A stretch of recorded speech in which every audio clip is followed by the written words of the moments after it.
Sam Hallas, you signed a new deal to stay at the Bradford Bulls. Tell us how you're feeling having put pen to paper with your boyhood club again.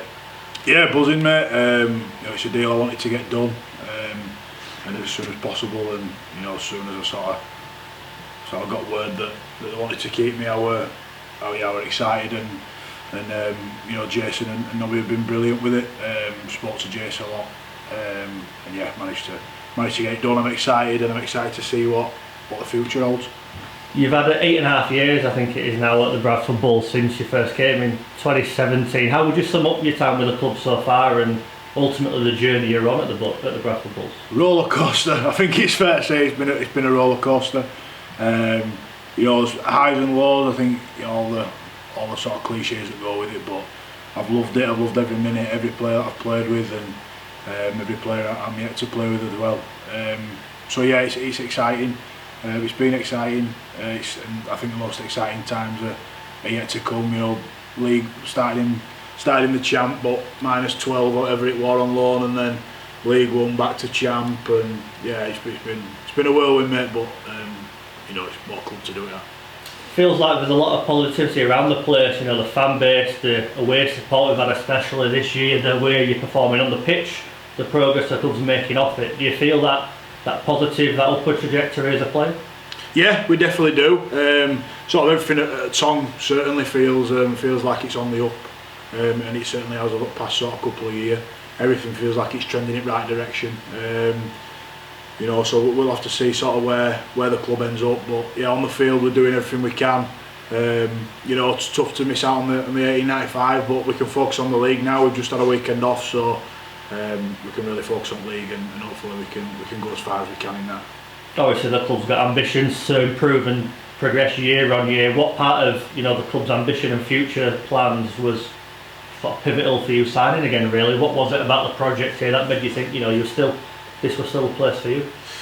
Obviously there's no secret about it. They want to be a Super League club, and I think it's been the case all the time I've been here. They've wanted to get back to where we feel we belong, and I just want to carry on doing everything I can to help us get there. Obviously with IMG coming in, it's a points-based system, so who knows what's going to happen with that. But as long as we can keep playing well on the field, we'll give ourselves every chance. We spoke about it being nearly 8.5 years at the Bradford Bulls. What does it mean to you to pull on that jersey and run out every week in a Bradford Bulls shirt? It means everything, mate. Since I were a kid, I've come down here and watched in the heyday when Brian were first here, and watching all the legends play and pull on the shirt before me, and then to come on loan from Leeds all them years ago were special. I remember when Brian McDermott were telling me that I'd be going on loan to Bradford, and I got real excited because this is where I wanted to play my rugby. And I did left for Newcastle for a full-time opportunity, which I don't regret. And then as soon as I got wind that Bradford wanted to take me back, I jumped at the chance, and then going to Hunslet for a year for in my old man's team growing up. So that year really sits special for me. But yeah, I don't want to be anywhere else, and this club means the world to me. It's a really special club, and yeah, every 80 minutes that I play is, I give everything I've got. Sometimes boils over, but I try to keep it going down. I mean this in the nicest possible way. You seem to have found another level to your game this year.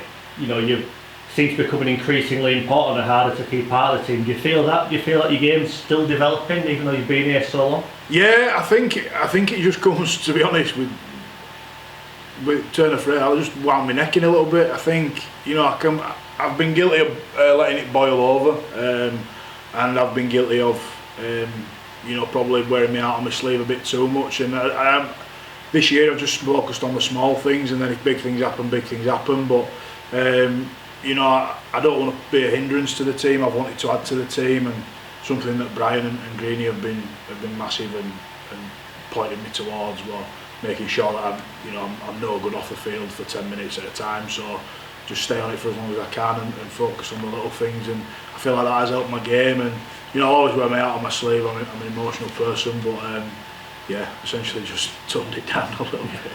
Just finally, I think back to Doncaster, the fans are singing Super Sam Hallas. Great late win there to keep that run going. I know how much this club means to you, but what does it mean when you've got the club's fan base, idolising you and calling you, their hero essentially. Yeah, it means a lot because I remember being stood there, as a kid singing all the songs, when it were like Leslie Vinocola on there, Shantae Harpy were there, Robbie and Henry Paul, and we had some great players, and to hear my name sung, it does mean the world to me. Like I say, I'm a Bradford fan growing up, and I'm not getting any younger, so I savour those moments now. And yeah, as long as I keep pulling the shirt on, I'll keep doing everything I can for it.